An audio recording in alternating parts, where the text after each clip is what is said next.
So is this the first ever one with the camera? First ever. You were in the first ever podcast, and now the first ever one with a camera. And it's a new year, and guess what, Ed? I was right by your side when we fucking got rid of all the preconceived notions of what we thought life was. Yes, sir. You're like, that's why when we tried to do yours alone the first time, it just didn't work out, because it was like, no, you're a transition. I was also in a much worse place mentally than I was now. Like, dude, being alone during that time period, I actually started to go insane. Like, I started, you know how you talk about you don't associate with your thoughts, stuff like that, right? Uh-huh. So I stopped associating with all of it. Like, and it kind of led me to go crazy because I stopped listening to the voice in my head in total. But you actually have to go the opposite route. When I still love to do this type of meditation, and it's sitting with myself and focusing on my breath and just not really trying to think anything. But a new form of meditation I've started to pick up is just sitting there. You can focus on your breath, you don't have to. But it's literally just sitting there and letting your thoughts come and go. And I think that's kind of your idea of meditation as well. Like a catch and release. Yeah, but it's like, because before, when I would do the breathing exercise, I'd feel myself start talking, but like I would hold on to it. And I didn't even realize I was holding on to it. Now I'll feel something come in, and instead of trying to stop it or like go deeper into it, I'll literally just hear out the line of thought and then let it go. And then I'm back to that stillness in my mind. And then the next one will come in, and they literally just come and go in and out one ear. And like, you come to a lot of conclusions about yourself, and you start to feel better about the world when you listen to yourself.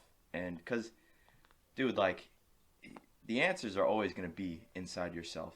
You see, like, people in this era, I think, are more unhappy than previous times.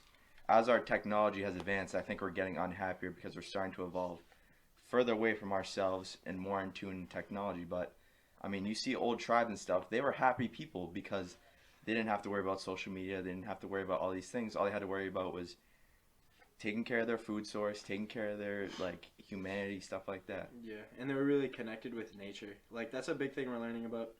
I've been learning in school, outside of school, books, everything is just like how we, literally our definition of nature is something untouched, untamed, and like outside of us, whereas nature is, like, we are nature. Like, we're not like separate, and like technology isn't even separate. You know what I'm saying? Like, it's still a part of nature because we created it. Like, everything here is made from here. Like, there's no outside. It's not separate, you know? And well, that's what our ego does to us. It leads us to believe that we're separate from everything. I'm sure you've probably seen this graphic too. It's a picture of a man in the middle of the circle, and then the circle is a bunch of other animals, and it says ego. And then the next graphic, it says nature, and man is a part of the circle with all the other species. And that's, I think, kind of where we went wrong, when we started to see ourselves as separate from things and started to try our best to tame nature instead of live with it. Yeah. I think that's the route that you and Lou are going with your professions, where you're trying to find better ways to integrate nature into our everyday lives and well-being. Yeah, I really think anyone can fix any problem they have with diet, and I really think the way to fix our diets is just go back to the nature and going back to working with it in sustainable systems, not just linear systems with finite resources. You know, like it's just not possible. We've talked about this before. Like, early on in my life, I was a huge gamer. You know, I would be gaming, and mommy would put some bagel bites in the oven, and I would eat them, and I'd be eating shit all day, probably drinking soda, probably wasn't drinking a lot of water, and I didn't notice that I felt bad. But my body didn't look the greatest. When I finally started to eat better, and like I just got all that gunk out of my body, now if I go back to those things that are bad, I feel like shit, and I feel fucking amazing when I eat healthy. I know you feel it too. When you put the right fuel into your body, you feel great. Because it's what we're meant to eat. We're not meant to process all the things that we put into our body, all these hydrogenated oils, and I don't even know how to say them. You don't even, you read the ingredients, you don't even know how to pronounce half the shit. Ionized shit. No, I'm hip. Joe Rogan talks about how, like, people view food as, like, fuel, but it's not even that. Like, it's literally the building blocks, too. Like, it's not, like, you're literally building your engine, you're building your wheels, you're building everything. Like, it's much more than just the gas going into the tank. And I really saw that this year, you know. This year is probably the craziest year of our lives. And I would like to say the best year. Like, This is the greatest year of my life. I really think this was the best year of my life, and I really only see years getting better. Like, just because of such a mindset flip in it. It's crazy because, like, I haven't been posting podcasts lately and stuff, and, like, maybe I haven't been as high on life as I was in summer, because summer was just, like, I lost my fucking mind. Like, We were fucking off the diving board in the deep end. But, Dude, we went crazy, bro. But, like, I see that coming back. I just see, like, ascensions and declines, and, like, I just see that happening, and, like, I really have trust in that process now. And, like, right now, I'm really not doing much other than, like, working on bettering the podcast for the future episodes. And, like, I could be doing them, and I could be doing them in, like, the library and stuff like that, but the guests I've been going to have on next have been, like, it just hasn't been working out with scheduling, and COVID's, like, not doing too hot right now. So I was down at first. I was like, damn, like, you need to keep grinding. Like, you need to figure out a way. But then I'm just kind of like, you're in the position you're supposed to be in. Like, like, let it happen, you know? I don't know. Like, you're doing enough, bro. You just got to let yourself, you got to be okay with yourself. You got to let it go sometimes. You know? I agree with you. Like, I know that in these coming years, there's going to be downs, there's going to be ups. But I know that it's not about the external stuff. It's about the internal stuff. The external state is always going to be a reflection of your internal state. If you choose, you really think so? You really think that way? 100%. If you choose positivity, positivity is going to find you. Dude, you can lose, like, very important people to you in your life. Yes. But, like, you're going to get through it at some point. You can learn lessons from that. You learn the lesson that maybe you should be more grateful of people while they're still alive, because, like, you can't tell someone you love them once they've passed. Yeah. You can learn a lesson from all the bad things that happen in your life. And I truly believe agree. that. I What do you question about the external, internal? Well, because the way I took that was, like, if you're in shape, then you're happy inside.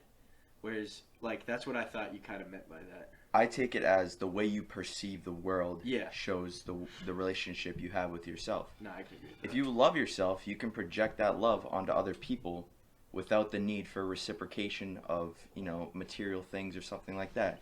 Unconditional love without condition. That's all it is. And I truly believe that. Just raise the vibrations. Raise the vibrations. Would you say, what was, like, the peak of this year for you? The peak of this year for me? Very recently, I would say. Really? Very recently. Dude, I stopped questioning myself. I finally just let go of all the things I was trying to be. I'm always trying to be better.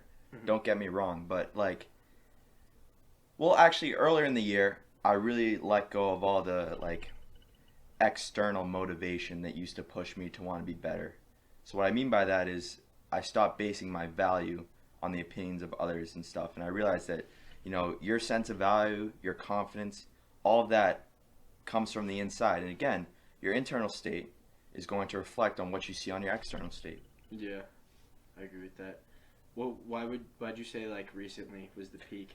Well, I don't want to stigmatize the things I'm talking about, but December 21st with the Great Conjunction, I really did feel like a presence of other energy coming into my life and helping me feel better about everything. Like, Some angel nudges. It's like I really felt like something was there helping me along the way. And, like, I don't want to, like, mysticize all of this stuff, because I feel like when people get into meditation, automatically they're like, I want to reach some ethereal state. I want to talk to divine beings. Yeah. But you're not going to do that. I think it's possible. I'm not. I'm nowhere near it. I have never talked to any fucking angels or anything like that. But I think it's possible, but you have to be completely content and connected to your inner soul and who you are first before you can even ascend to any higher plateau. Yeah, I'd agree with that. I don't know if I felt so much the conjunction, but I really saw it. Like, I could see it in the way my conversations were with my family, with our friends, like at the poker table. They just started coming up, bro. They find you instead of you having to start them with people. I see it in our generation the most, like, because we're not, like, at 19, at 20 years old, you're not really, like, attached to any belief. You know what I'm saying? Like, you're not attached to anything. Unless something was, like, forced on you and you really fell in love with it, then yeah. But I think, like, a lot of people are very skeptic of everything until, like, I don't even know what age that really turns, but like I see these conversations happening with my friends on podcasts, off podcasts, just all the time, like really questioning, like not even like what's bigger than all this, but like what are my goals in life? What do I want? Do I want to be working for someone else, or do I want to work for myself? You know, like things like that, and that's important. Like Murph was saying the other day, she's like, you just look forward to the next thing, and you just keep looking forward until what? Like she's like, what? You know, and that's true. Like, why speed up to a red light? You know what I'm saying? Like, I like that quote. But dude, I mean, look at how we're brought up in school. We're taught, play it safe, go to school, get a good, high-paying job, and live your life. But like, is that living life being a drone, being stuck to a clock every day, working for somebody else, making your set wage, making somebody else rich? Is that really living? You're not free.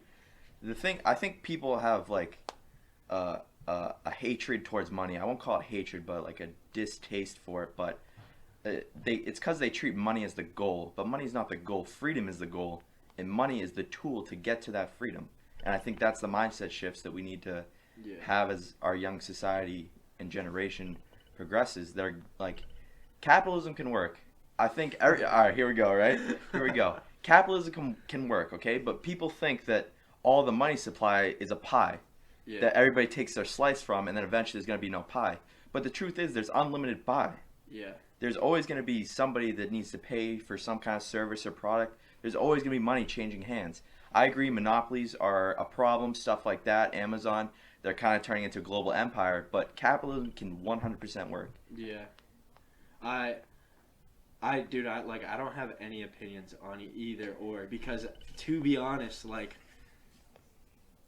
I don't know, like, obviously it goes both ways. It does go both ways. The one thing with capitalism is that people say there always has to be the bottom man. There's always going to be that bottom person. Like, there's no equality. There's no like.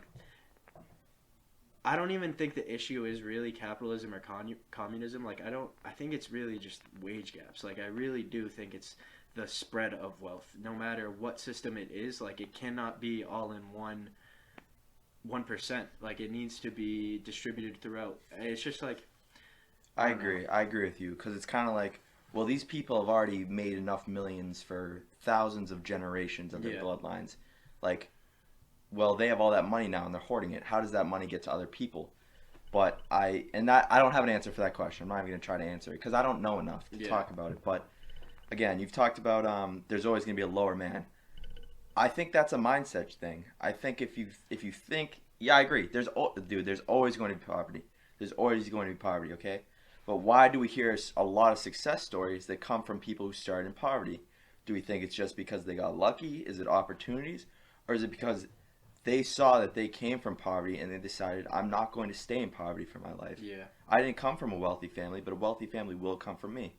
I'm very grateful for everything I have. I've never came from poverty, so I can't speak on somebody who has been in that environment and stuff, but I know that, like, everything is a mindset. Heaven, hell is a mindset. You decide if you want to be happy. You decide if you want to be sad. Sure, outside factors are going to come in, but you can't control those. You can only control your reaction to them. Yeah, I'm with that for 100%.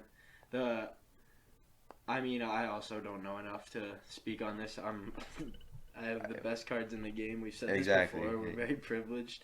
But what I've seen, and like this is where I see capitalism working, is throughout my time in minimum wage jobs I've had and all the immigrants I've met, making, like, they're just so thankful for the opportunity, the chance. Like, I talk about this with my sister a lot because she's like, well, they don't even have a chance. They don't have a chance to become wealthy. But I'm like, wealthy's not the goal for them. Wealthy's having a home and educating their kids and putting food on that table every night. You know what I'm saying? And, like, I just see a lot of people very grateful for what they can make of themselves here and what they can do and get themselves out of what's considered poverty. So 100% I do agree with that side of things and, like, making opportunities. I don't believe in the welfare queen.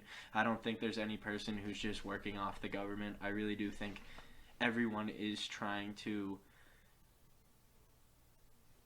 You don't think there's a couple freeloaders out there? I think there's a couple floaters, but I don't think they're at the bottom. I think the problem is overstated. How about we'll say that? Yeah, that's true. The freeloader problem. The freeloader problem is definitely overstated, but I don't know. I don't like you said though. Like no matter what your economic state is, like it really is your mindset on things. It really is your perception. Like no matter where you like we see people in the upper class, we see the most wealthiest people not happy. There was an article in the New York Post about a millionaire saying he's not happy, and like everybody's like boo hoo, like on Twitter, like you have all the money, you're not happy, and his job is just to make more money, invest in more companies, make more money. And then the bottom of the article, there was another interview slash like writing of a custodian at a hospital, and he says like he doesn't even really care about the money he makes. Like he gets by, but he's fulfilled because he knows he's helping someone. He knows he's doing, he has a purpose, you know.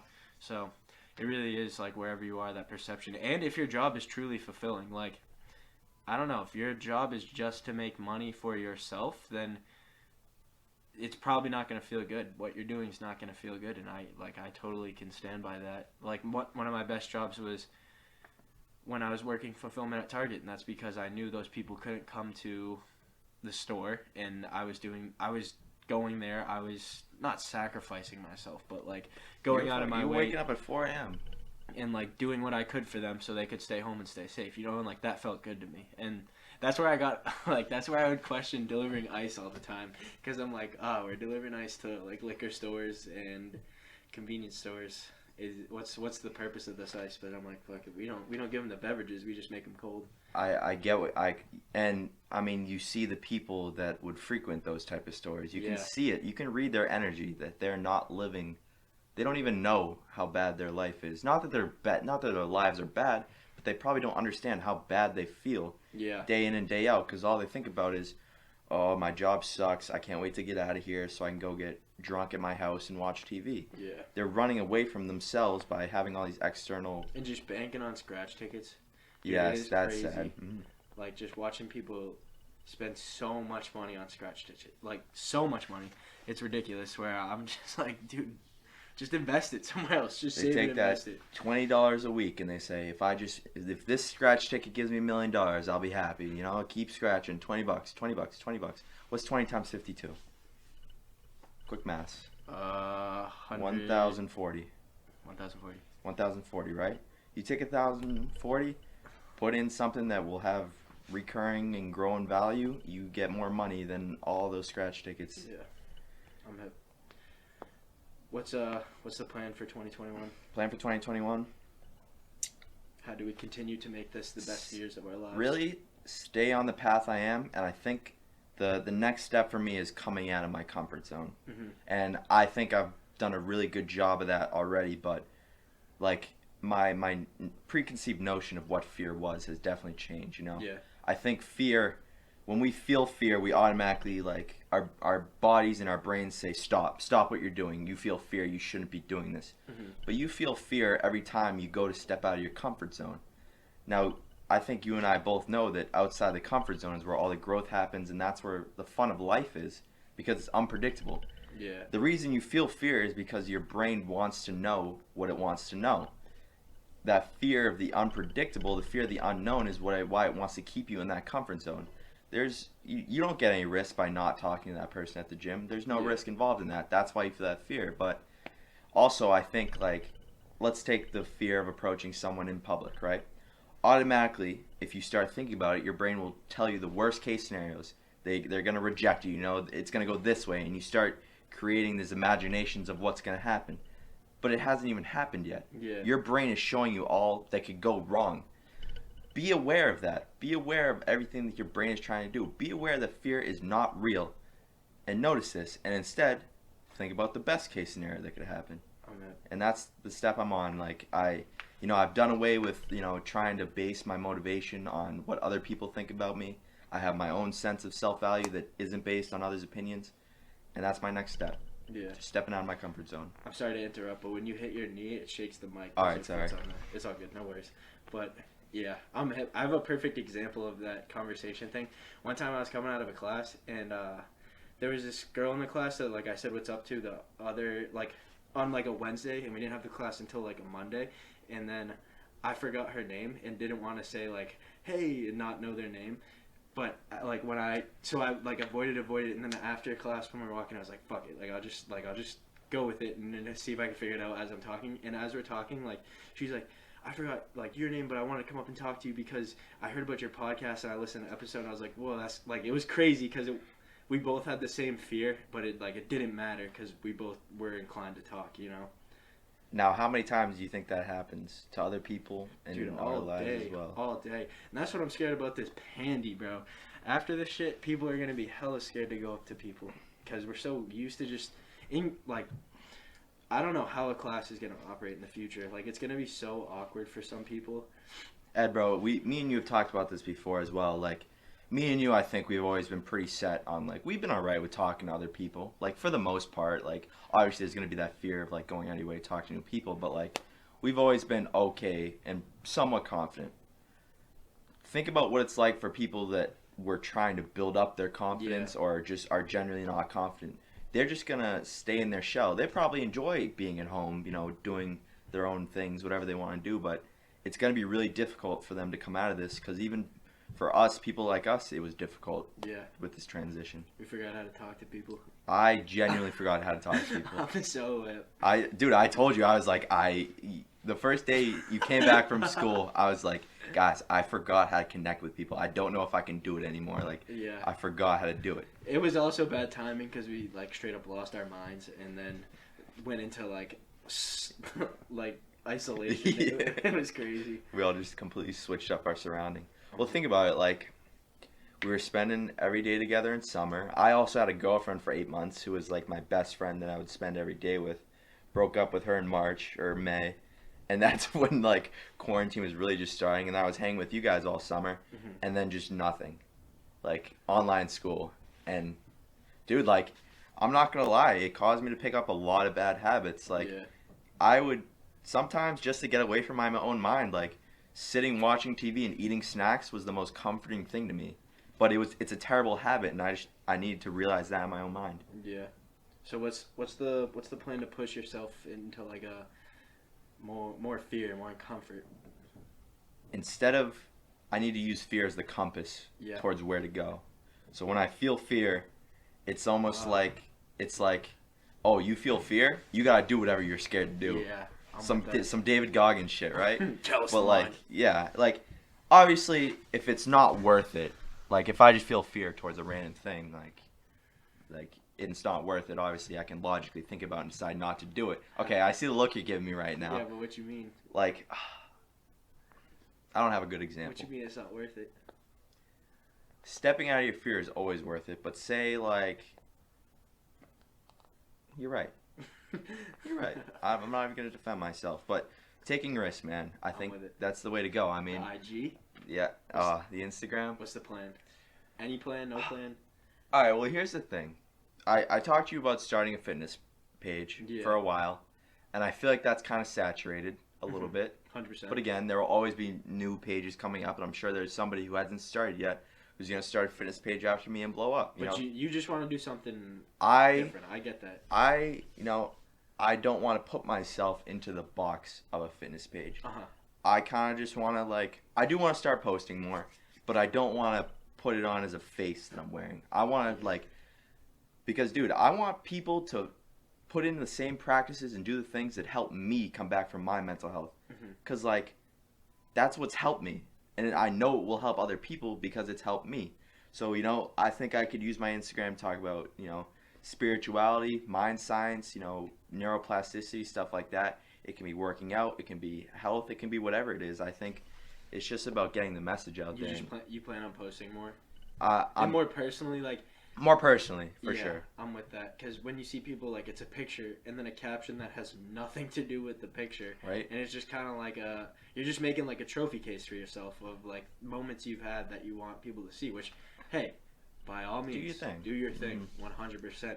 But, like, a thing for me in the podcast, my Instagram account just kind of became like, oh, you got the picture up, you got the song cover up, like, whoever sees it, that's fine. And that was fine for what I was doing at the time, but now I'm really trying to, like, work on that next step, and I think I'm going to also do the same thing. I want to change it back into a personal account, kind of, and then I'll post the podcasts in a whole new way, because we got video now, and then I will I don't know. I'm not sure. Like you said, like just Let it come to fear you, be the bro. compass, I Let guess, it in a come to way. you. Because Yeah. there are things I want to post and there are things I want to help. But at the same time, I do really believe in letting people like doing it themselves, and I want people to I rather than posting something and having people try it and like not really talking to me about it. I rather have people like come and ask questions and then really go talk to them or go work with them and like anything like that. 100%. So I'm not really sure myself either, but I definitely want to turn it back into a personal account and start posting more things like that and like cool shit I do, like hiking a mountain and stuff, and like those moments as well. Like a combination. Yeah, bro. Don't paint yourself in the corner. Just let it be an extension of your life instead of a fake life that you're trying to Yeah. show other people. I've said this to you before as well. Social media is not the problem. It's our relationship to social media. Yeah. Social media is probably one of the greatest inventions we've ever created, but our relationship to it is very poor. You see everybody, they're trying to, put on some kind of aesthetic of who they are and show this or show that, but if you sit down and have a conversation with them, they're not a person of substance, and there's nothing wrong with that, but it's not authentic, and you need Yeah. authenticity is if you're not authentic, you're only person you're hurting is yourself. Yeah. I'm with that. 100%. And the thing with social media is like we can pick and choose what we want to show people, and I Exactly. think that's what's harmful, and I think that's what I kind of want to break with changing my shit. Like I want to also post shit that sucks, and shit that's like, oh fuck, I don't want people to see this, but like it'd be better if people saw this, like to remember that we're all just humans, we're all just figuring it out. You're absolutely right. I mean, like, not to make it about myself, but if you go on my Instagram, you'll see like probably a couple shirtless pictures, right? But you won't see all the times I've looked in the mirror and not liked what I see. You won't like all the times I'm pulling the fat on my stomach and saying, "Fucking eat more salad." You're not gonna Yeah. see that. You're just gonna see when times are good. Yeah. But I agree with you. It's all about becoming more authentic. It's an extension of you, not a fake face. I'm with that. One of my goals for 2021 is to continue using it as an extension. Whereas in my head, it kind of became like during summer, it was like it wasn't like, oh, I'm gonna do this and I'm gonna blow up and I'm gonna like get fame. Like it never became like that, but it was almost. I stopped doing it for myself and I did start doing it for other people and other reasons. I was watching how many views I was getting. I was watching how many downloads I was getting, and like thinking, You got caught up in like the stats yeah, and the in the measurables. way I started reassessing it, like during this break where I haven't been doing it, I've been thinking like, what do I need to do to get it to blow up? What do I do to get it bigger? But I'm just now my goal is to just like, what do I have to do to get it to who needs to hear it? You know what I'm saying? And like, I want people. It's basically the same end result, but it's just different intent. Like, what do I have to do to get the person who's gonna need to hear what I'm gonna say, or who's gonna need that tip? Like, what do I need to do to get that to them?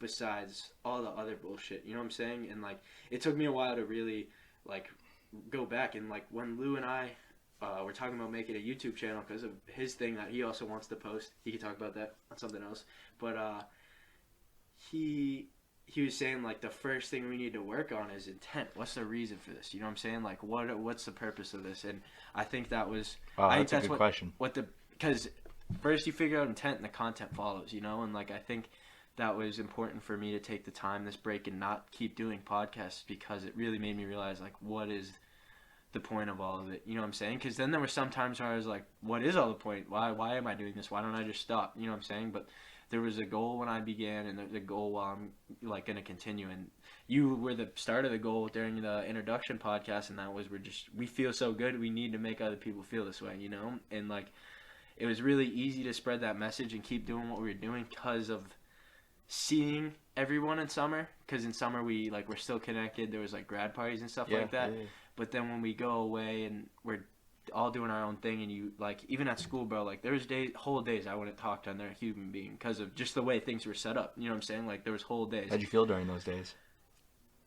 Dude, honestly, like just jonesing to talk to someone. Like it wasn't even like I just needed to bounce words off of somebody. You know what I'm saying? It wasn't like I was sad. I was just like, dude, like the only person I've been talking to my whole day is myself. You know what I'm saying? Like, how do I know I'm right? How do I know I'm wrong? How do I, you know what I'm saying? Like, you just need to need bounce yourself off something other there. people. So that's when I would like call you, or I'd call like Steve or anyone, bro, because I was literally, or my sister would call me and I'd end up talking to her for an hour and she'd be like, I need to go, and I'm like, ugh, like I just need to go back to being alone again. But I mean, I also did bring it upon myself to a certain extent. I could have done better, of course, but now looking back, I really appreciate that time, because now I wake up with my family every day, and some shit aggravates me. But then I look like, then every time I get aggravated, I just think, bro, there's days where you weren't waking up with anybody. You know what I'm saying? Like, so it's just being grateful for every moment, because then I'm gonna go back to being alone, and I'll be like, there's days you were waking up with people and they were not doing things. They were getting in your way. Like, not like getting in your way, but it was, I don't know. My mom always says that, like, there's a certain age you hit, which we're hitting right now, and it's not like your home is bad. It's just not you anymore. Like, it's not like it's not like getting in your way or anything. It's just like you figured out how to live perfectly on your own, and like when you come back, little things that get in your way and like living with people get back in the way. Because I mean, she's one of 9, so she's like, that was the first time. She must understand better than anybody, huh? She was like, when I was living alone, I figured out how to be the best version of me, and when I came back, it wasn't anything wrong. It just didn't allow me to be the best version, and I think that's very important, because then you're just thankful for like the routine I have here. Like today, I woke up at 8 o'clock to an alarm, and I was like, because I'm trying to get up earlier, and I just looked and I was like, I have nothing to do. Like, all I have to do today is work out, play basketball, and a podcast, and that's not till later. So I just went back to bed. You know what I'm saying? And like earlier, when I just got home, like near Thanksgiving-ish, I'd feel bad about that. I'd be like, what are you doing? You're wasting your life. You're just sleeping away. But now I'm just like, dude, like, you have this time. Use it. You know what I'm saying? And I talked to a bunch of people who also thought the same way, and I think it's true. And I keep thinking of this time, like, I'm just a doer, bro. Like, I really am just a doer. And when I don't have anything to do, I feel like a waste. Like, I feel like shit's not, like, I feel like I'm not on my path. But then during the middle of summer, when I'm banging out 50 podcasts in a row, like, there was days where I was like, fuck, like, I don't have the energy to do the podcast right now. I don't have the energy to do this. So it's just being grateful for whatever your situation is, because it could be different, you know? I think that's a big lesson I picked up during this break, and I'm glad, and I'm really looking forward to bringing that into the new year. I think practicing gratitude is one of also the most powerful exercises I've ever experienced. Could not agree more. Like anytime you're feeling bad, you just feel like, think about all the things you have to be grateful for. Literally, it can be external things like your family, it could be your living situation, whatever it is, or it can just be for fucking being alive. Yeah. Being able to experience this shit. Ed, I believe I've lived past lives before, and I bet you've lived past lives before as well. Have you figured them out? No, they're gonna come to me in a dream. I've probably been a Viking a couple times. I can feel it with the goatee, but like, dude, you just gotta be grateful. I'm hip. There was a quote: "The easiest way to fall asleep isn't counting sheep; it's counting blessings." And I couldn't agree more. Because when you just think of like, it's the littlest things, bro. I just see people unhappy. It's like, I don't know how our brains work. I don't know why they work this way, but we just hit like the upper limit. I talked about this with Luke Sikora. Like, you keep looking above and above and above what you have, because we're a species of innovation. We're a species of progressing, but we never, no matter what level we're at, we never really take time to look back and like thank for the little things. Like, my dad keeps like not freaking out about work, but like it's just stressing him out because, I don't know, like no one's business is doing too well right now. Yeah. And I like the other day I was like, you realize none of us have woke up and had COVID. None of us have been in the hospital. No one's died in our family. And how many families can't say that? You know what I'm saying? Like, it's the little shit where I'm just like, every day we wake up, we can walk, we can talk, we can hear, we can smell, we can eat, we have food, I could keep going, you know what I'm saying? It's just... And this is where it is. This is what it means by you create your own reality. It goes back to it. Your external state is a reflection of your internal state. You're grateful for all that shit. That's what you're going to see in your day. You're going to see all the love that people give to each other. You're going to see all the great moments that exist. If you focus on the bad, if you think you're a victim, if you have a victim mentality, you're going to see the world as always trying to victimize you. Mm-hmm. And you see social media stuff, like, I think I see a lot of victim type stuff on social media, but If you change your life around and stop thinking of yourself as a victim and realize the fucking power you have, you will change your life for the better. Yeah. We both understand this, and I really want to spread this message, and I really do 100% believe in it, but it is offensive to some people, 100%, because of that insecurity, and people get defensive.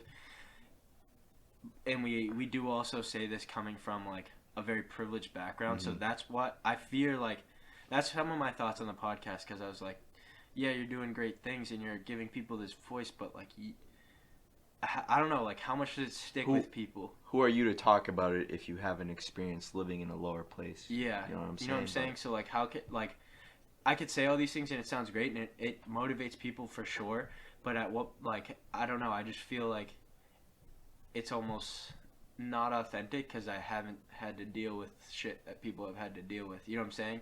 And, like, I don't want to come off as ignorant or rude or anything. Like, it's just, that's the principle I've discovered that's worked at all levels based on things I've read, based on things I've seen, and I just preach that message regardless of where I came from. You know what I'm saying? And, like, I applied it to my life that was little to no challenges. You know what I'm saying? And, like, I don't know, because then I also have this conversation with my mom, and she'd be like, everybody's challenge is their own challenge. Like, there's no severity of challenges or pain because it's whatever your perception of it is going on. You know what I'm saying? I just want people to I just want people to listen and not think I'm being arrogant about it. Because I'm not. Like, I understand people have a lot of harder situations, and I can't imagine some things people are going through. But all I have to say is, if you have the power to make it better, then why not try? You know what I'm saying? Like, why just roll over? No matter where you are, why just, like, accept it? Here's my opinion. If you get offended by anything, you're not smart. That's my opinion. It's not going to come off right, but I believe it. When you get offended by something, automatically you put your guard up, and a lot of people shut down conversation. They don't want to converse with you. But, Ed, I don't think you've ever said anything on this podcast to offend anyone, and I don't think I have either, unless I just offended you by telling you you're an idiot by getting offended. But when someone says something that draws a bad reaction to you, you can't shut them out. You have to have a conversation with that person. That is how we come to consensus as a species, by conversation. And dude, you started a podcast. You know this by anyone. Conversations are how we progress as a society, and that is how we're going to progress as a nation. Yeah. I think why we see a lot of disagreements on social media and stuff is that social dilemma. It's hard to have genuine conversations and picking up the other person's vibe over the internet. Yeah. Because there's no emotion by it. It's just words that you're reading. 100%. And I think that's where a lot of disagreements come by. I bet if you ask 90% of people, right? 95% of people, they're going to say they want all the same things. They want security, they want food to eat, they want water, they want basic necessities, and obviously they don't want to be living below their means. And I don't think anybody would keep that from anybody else. 95% of people. I think, yes, there's always... What's bad is that 5% is probably the 1% of money. Exactly. And because they want to keep it that way. I do. Yeah. I don't want to get conspiratorial, but I do believe in an elite ruling class that expands between nations. Yeah. They're trying to keep us from our true power. If everybody believes in themselves and stop going into that 9-to-5 mindset of getting a safe job, working for somebody else, I believe everybody can progress as a society and as a species. You've said it yourself. We rise together. And I've never heard anything more true. Yeah, I'd agree. Because when you're pushing someone down, it's not like you got any higher. You're still in the same spot. They're just lower than you, you know. But yeah, is there any physical goals, physical feats of 2021? Dude, I've always gone through like bulking in the winter and cutting in the summer. I'm probably gonna cut a little bit of fat during the summer, but I'm not gonna be obsessed like I was in previous years, dude. Because like this summer, I was very like. I'm coming off a breakup, bro. I'm a little heavy. I'm like, I'm gonna get abs, you know. I'm gonna get abs. I'm gonna prove it wrong, you know. But like, I had abs. I was very skinny, bro. I didn't feel great. I wasn't eating a lot. I felt like shit, to be honest with you. I looked pretty good, but I mean, I think you saw me. I was pretty skinny. There was one point where I was like, he looks a little like sick skinny. You know? Bro. I didn't feel my best, and like, right now, I'm probably the most content with how my body looks. I've ever been. That's lit. Is it because my body looks its best? Maybe. Or maybe it's just because I've decided that I'm okay with the way I look. I don't need to have a six-pack for other people to value me. I value myself for who I am. And that's how it is. Yeah, and what I said on Forrest's podcast that I take back now, that like in the gym the number you put up doesn't matter, but honestly, as of lately, it has mattered so much to me because I'm not exactly how I want to look right now.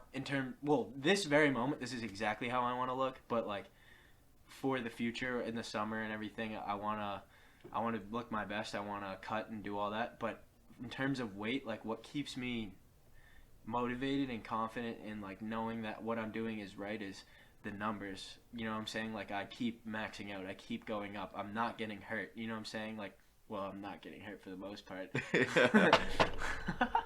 But like that number really confirms like you are doing the right thing. You are making progress, you know.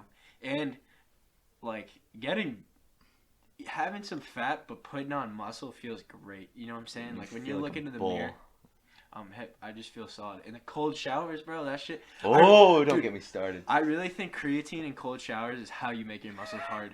I really do. Because for so long, like, they get bigger, but they're just soft. Like, they're just soft. And I always think about that. But, like, whatever combination I just hit, they started, like, getting dense.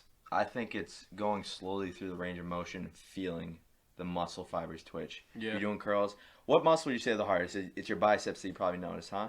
When you really slowly squeeze that contraction and curl instead of just, doing this shit, you're going to force that muscle to get bigger and stop holding so much excess shit that's making it puffy. Mm-hmm. But a shift that really helped me, and I'd like to say this for anybody who is looking to get into the gym that's not content with how their body looks right now, okay?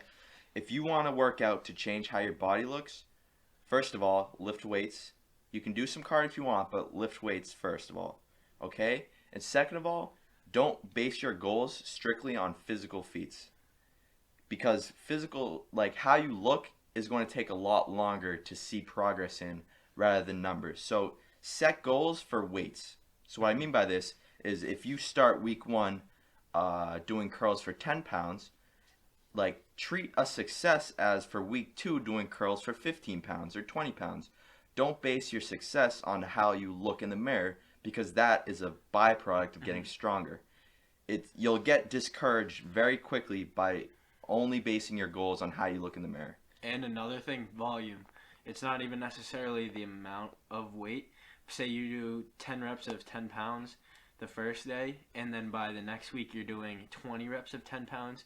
Like, that's just as good. It's like, if you could do 5 pull-ups in one day, you should do 1 for 5 days, and then the next week do 2 for 5 days, and then keep going up that way. And it matters because at the end of the week, what do you have? You have 10 good pull-ups instead of having 5 on one good day and then being useless on the other 2 days, you know?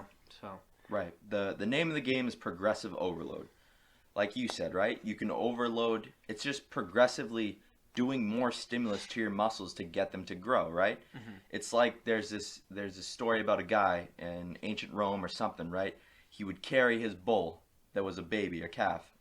And as the bull got bigger, he also got bigger for carrying the bull because his muscles had to grow and adapt to accommodate the extra weight that the bull was gaining.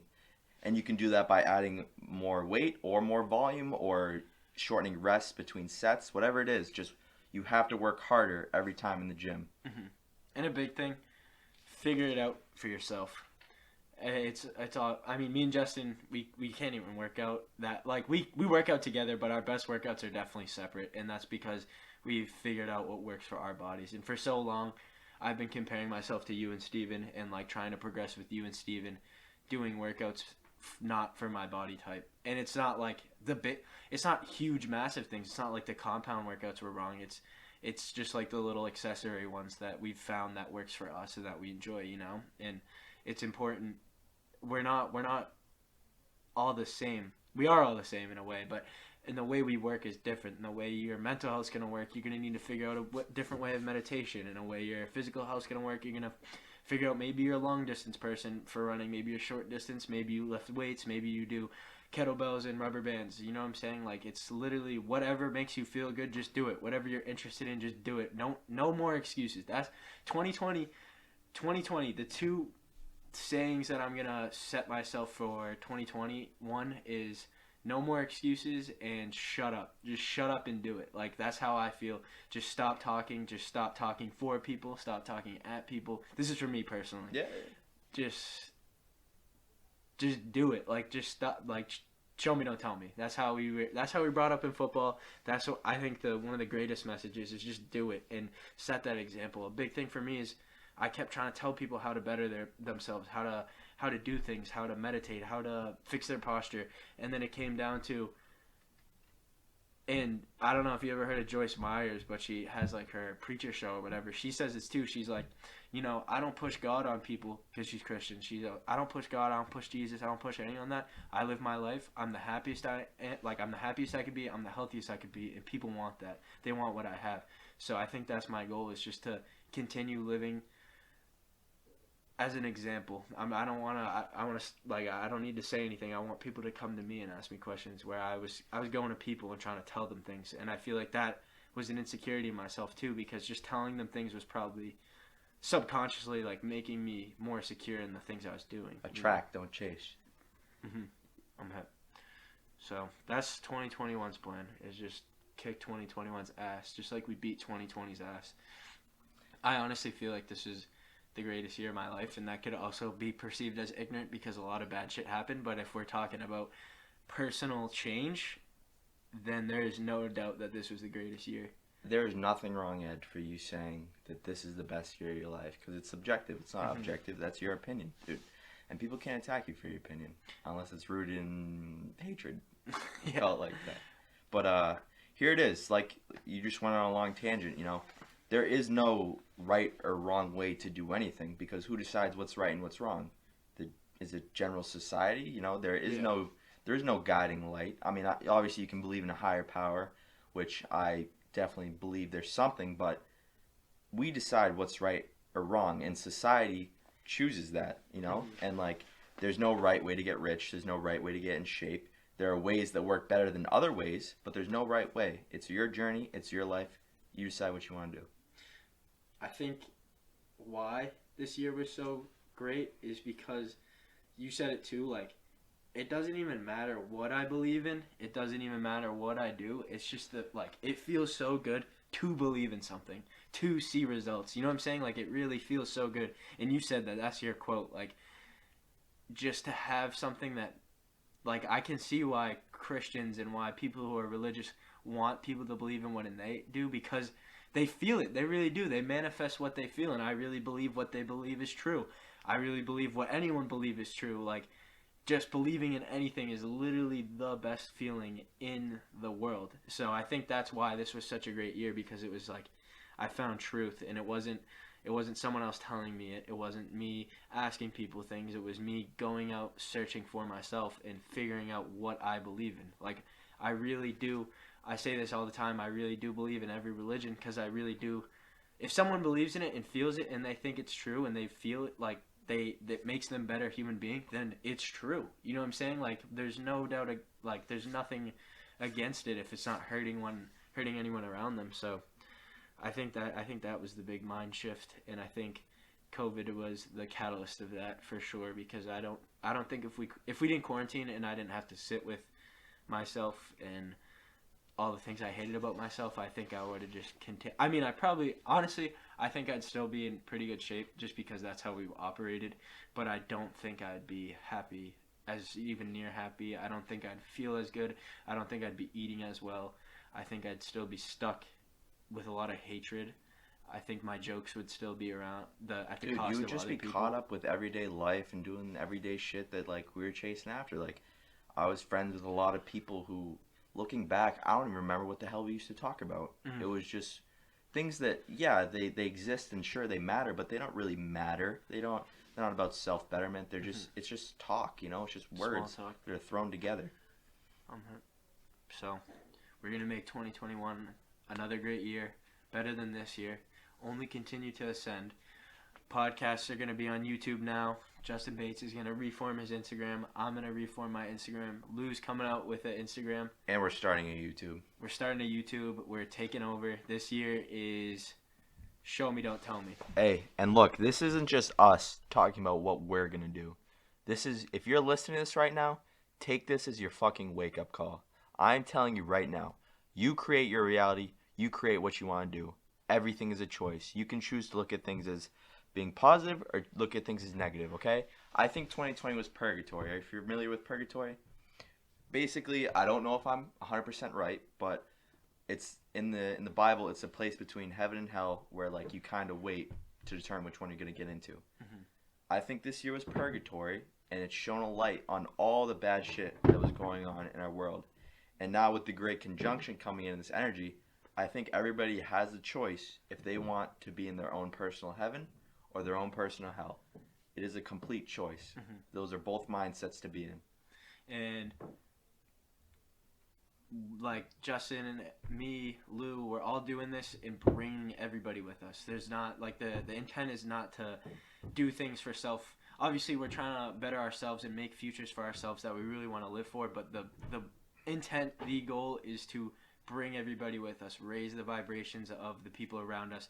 Like, the only world that matters around me is the people I see, the world I see. Like, I'm not worried about, like, my goal is just to reach the people near me. I'm trying to help out Marlboro. I'm trying to help out people in Boston. Justin's trying to help out people in Marlboro, people back at his school. Lou's trying to do his, like, it's all for the people who affect us. We're not trying to get outside of that. We're literally just want to see the people around us boss up their life and live the life they want to live because it's there. It's no one's stopping you. Everyone is fully capable, no matter your circumstances. 100%. There's excuses you could use, but you don't need to use them. You can do whatever you want. You know, it's all there for the taking. So, this podcast was the second introduction, part 2 in a sense. This is the transformation. This is the first podcast was with Justin was to explain what the podcast was going to be, what we figured out, what we were doing, and now a lot of the podcasts after that we're just talking about it, and now this is the doing. This is the showing you. This is living by example. This is no more bullshit. You know, it's grind time and time to fucking callous our minds. It's grind time. Everybody's capable about it. Just remember, the first step in neuroplasticity is agitation. Learned that from Dr. Andrew Huberman. Yes, sir. So listen, if you want to form better habits, they're going to feel like agitation at first. You're going to feel like shit at first. But if you do the heavy lifting for the first couple weeks to build that habit, your brain will start automatically choosing it. My sister Heather, she always used to feel like going to the gym was an obligation. She didn't really want to, but she felt obligated to go. Now, since she started going every day, she fucking loves it. It's changed her life. It has made her a better person. That's going awesome. To the gym. She feels great. What'd you post on your Instagram the other day? The quote, the cost of... The price of your new life is the cost of your old one. So, in this transition, in this new way of life, you will find a lot of things you attach yourself with were not you, and it will be scary. There will be fear. There will be regrets in a sense. You will want to go back, but just keep pushing. Come to Justin. Come to me. Come to any of us. Please, Zach, please. Lou, any of us. We will. Anyone hearing this, even if you've never said a word to me, if you hit me up and have any questions, or you just want to talk about your day or something that you can do to feel better, I know me, Ed, Zach, Lou, anybody will help you. Just reach out. We're doing this shit together this year. Yes, it is. We all rise as one. Peace out. Peace out.